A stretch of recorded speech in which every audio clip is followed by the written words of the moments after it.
ദൈവ തിരുനാമം മഹത്വപ്പെടുമാറാകട്ടെ.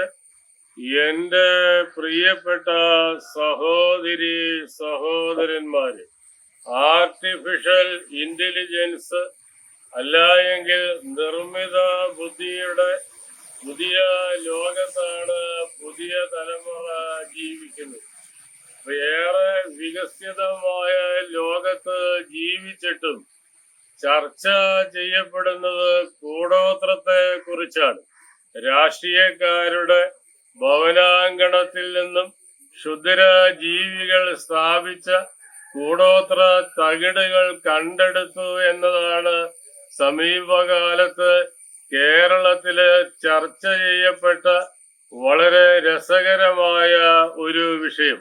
അപ്പൊ മാധ്യമങ്ങളില് ഈ കൂടോത്ര വാർത്ത നിറഞ്ഞു നിൽക്കുന്ന ഈ സാഹചര്യത്തില് സത്യവേദപുസ്തകം കൂടോത്രത്തെ കുറിച്ച് എന്താണ് പറയുന്നതെന്ന് ചിന്തിക്കുകയാണ്.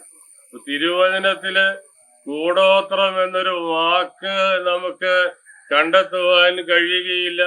എന്നാൽ സംഖ്യാപുസ്തകം 23-ാം അധ്യായത്തിൽ 23-ാമത്തെ വാക്യത്തില് വളരെ ശക്തമായ ഭാഷയില് സർവശക്തനായ ദൈവം പ്രബോധിപ്പിക്കുന്നത് ഇപ്രകാരമാണ്: ആഭിചാരവും ലക്ഷണവിദ്യയും പലപ്പോഴും ദൈവത്തിൽ വിശ്വസിക്കുന്നവർക്ക് ഫലിക്കുകയില്ല. അപ്പൊ കൂടോത്രം എന്ന വാക്കിന് പകരം തിരുവചനത്തിൽ കാണുന്നത് ആഭിചാരം എന്ന വാക്കാണ്. അപ്പൊ ഈശ്വരനിൽ വിശ്വസിക്കുന്നവരെ സംബന്ധിച്ചിടത്തോളം ആഭിചാരവും ലക്ഷണവിദ്യയും ഒരു കാരണവശാലും ഫലിക്കില്ല എന്ന് സംഖ്യാപുസ്തകം 23-ാം അധ്യായം 23-ാമത്തെ വാക്യം അടിവരയിട്ടാണ് പ്രബോധിപ്പിക്കുന്നത്.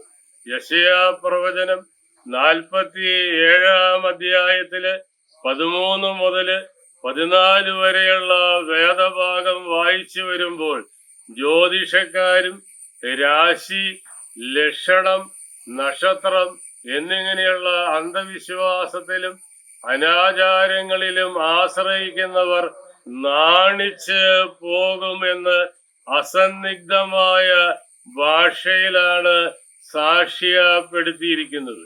ഈ പഴയ നിയമ വേദപുസ്തകത്തില് 2 രാജാക്കന്മാരുടെ പുസ്തകം 21-ാം അധ്യായം എന്നെ കേൾക്കുന്ന നിങ്ങൾ വായിക്കുന്നത് നന്നായിരിക്കും. ഇപ്പൊ 2 രാജാക്കന്മാരുടെ പുസ്തകം 21-ാം അധ്യായത്തില് 12-ാം വയസ്സില് രാജാവായി 55 വർഷക്കാലം യെരുശലേമിൽ രാജാവായി വാണരുളിയ മനശ്ശെ എന്ന് പറയുന്ന രാജാവിനെ കുറിച്ചാണ് പ്രതിപാദിച്ചിരിക്കുന്നത്.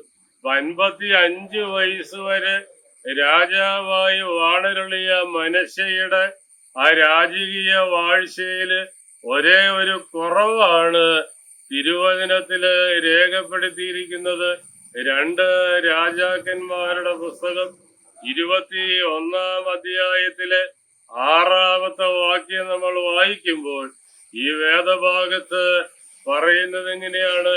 മനശ്ശെ എന്ന രാജാവ് കൂടോത്രം അല്ല എങ്കില് ആഭിചാരം പ്രയോഗിച്ചത് ദുഷ്ടതയായും ദൈവ കോപം ജ്വലിപ്പിക്കുവാൻ കാരണമായതായും രേഖപ്പെടുത്തിയിട്ടുണ്ട്.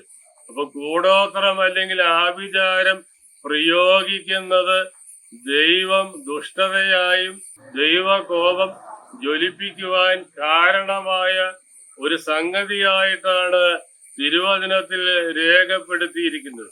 അപ്പൊ അന്ധവിശ്വാസ നിവാരണ നിരോധന നിയമം കേരളത്തില് പാസ്സാക്കേണ്ട കാലം അതിക്രമിച്ചിരിക്കുകയാണ്. അപ്പൊ നിയമ നിർമ്മാണത്തിലൂടെ അഡ്രസ് ചെയ്യേണ്ടത് വിശ്വാസത്തെയോ അന്ധവിശ്വാസത്തെയോ അല്ല, അതുമായി ബന്ധപ്പെട്ട് മതങ്ങളുടെ പേരിലും മറവിലും നടത്തിക്കൊണ്ടിരിക്കുന്ന ചൂഷണങ്ങളും കുറ്റകൃത്യങ്ങളുമാണ് തടയേണ്ടത്. അപ്പൊ എന്നെ കേൾക്കുന്ന എന്റെ പ്രിയപ്പെട്ട സഹോദരി സഹോദരന്മാരെ, ശാസ്ത്രബോധത്തിൽ അടിസ്ഥാനത്തിൽ യുക്തിഭദ്രമായി ചിന്തിക്കുവാൻ വിശ്വാസികൾക്കും അവിശ്വാസികൾക്കും ഒരുപോലെ കഴിയണം. വിശ്വാസിയും അവിശ്വാസിയും ശാസ്ത്രബോധത്തിന്റെ അടിസ്ഥാനത്തിൽ യുക്തിഭദ്രമായി ചിന്തിക്കുന്നില്ല എങ്കിൽ ദൈവത്തിന്റെ സ്വന്തം നാട് ആഭിചാര പ്രക്രിയയുടെ കേദാരമായി മാറും. ഒരു പരിധിവരെ ഈ കൊച്ചു കേരളം കൂടോത്രത്തിന്റെയും ആഭിചാരത്തിന്റെയും ഈ രാഹു കേതു എന്നിങ്ങനെ നക്ഷത്രം എന്നിങ്ങനെയുള്ള അന്ധവിശ്വാസങ്ങളും അനാചാരങ്ങളും നോക്കി നടക്കുന്നവരുടെ ഒരു ഭാഗമായി നമ്മുടെ സമൂഹം അധപ്പതിച്ചിരിക്കുന്ന ഈ പുതിയ കാലഘട്ടത്തിൽ 34 സങ്കീർത്തനത്തിലെ 5-ാമത്തെ വാക്യം വളരെ ശ്രദ്ധേയമാണ്. അവങ്കിലേക്ക് നോക്കിയവര് പ്രകാശിതരായി, അവരുടെ മുഖം നാണിച്ചു പോയില്ല എന്നാണ് ഈ 34-ാം സങ്കീർത്തനം 5-ാമത്തെ വാക്യത്തിലൂടെ സങ്കീർത്തനക്കാരൻ പ്രബോധിപ്പിക്കുന്നത്. ഇപ്പൊ കൂടോത്രം, രാഹു, ശകുനം എന്നിവയിൽ ആശ്രയിക്കാതെ സത്യ ദൈവത്തിന്റെ മുഖത്തേക്ക് നോക്കി പ്രകാശിതരായി ജീവിക്കുവാൻ വിശ്വാസികൾക്കെങ്കിലും കഴിയട്ടെ എന്ന് ആശംസിച്ച് പ്രാർത്ഥിച്ചുകൊണ്ട് എന്റെ വാക്കുകളെ നിർത്തുന്നു. ദൈവം നിങ്ങളെ അനുഗ്രഹിക്കട്ടെ.